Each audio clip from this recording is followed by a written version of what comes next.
Hey everybody, just putting together this quick video for you to help you understand how to utilize our system clauses within Transaction Desk to make it easier for you. This one's specifically going to be for title expenses, but there are so many, and I'm going to cover that quickly in this video as well. It just makes it easy. There's not much that you'll ever have to make up. And if you do, I hope you reach out to me or an attorney rather than just trying to guess because you can really mess things up. So here's how you find title expenses. Um, we're in a purchase and sale agreement. We're in line 144, at least in the 2025 documents.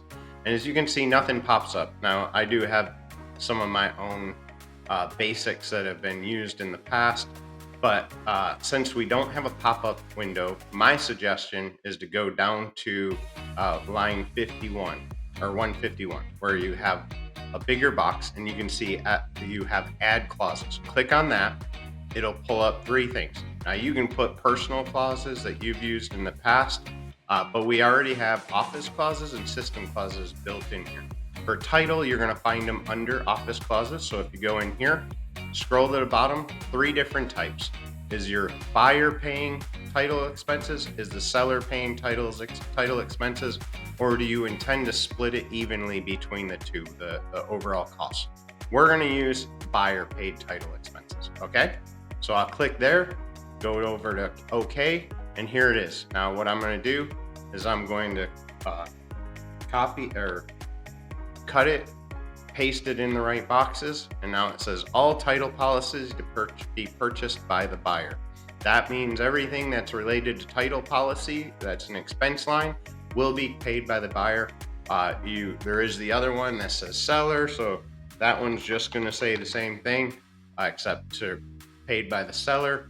And then there's one that says that the expenses are to be split between the two parties. Those are really the only three options you should use. If you're gonna like say want somebody to pay like certain things like the title policy to be paid by the seller, the title search to be paid by the buyer, you got to line out those.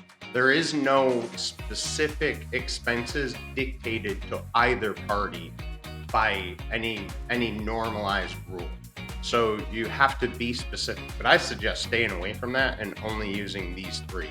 And really just using one of the two.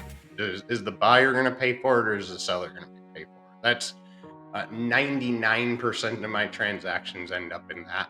The rest are split, but like, I mean, I'm talking four maybe in the history of my whole career transactions where people wanted to split it. It's just a negotiable item. Make it simple, but word it right because we can't have bad wording. So I'll show you real quick, as I said, that you can find some other things. So if you're doing a buyer rep, you can add this that sold marketing. There's a disclosure clause for realtors that didn't put their disclosures on MLS. So this tells them that the whole thing's contingent upon viewing this stuff. Now that's important if you put an offer in and your buyer has not looked at a buyer or the disclosures yet because they're not on MLS, the purchase and sale agreement actually says that they've already reviewed those.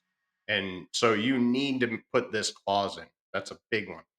There's an escalation clause. Don't love escalation clause, but they do work sometimes. And this was attorney written, so use it. HOA fees, seller to pay those, because often that'll be just the buyer's responsibility. So you can shift it over to the seller, but you can define that the buyer or seller is going to do it.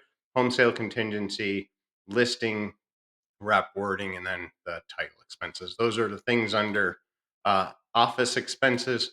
Here's like, do not word seller selling broker compensation. This is it, but there's a ton. This is all the office clauses.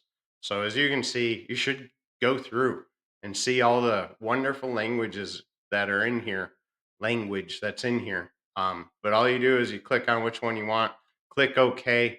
Then it says, all right, seller to pay.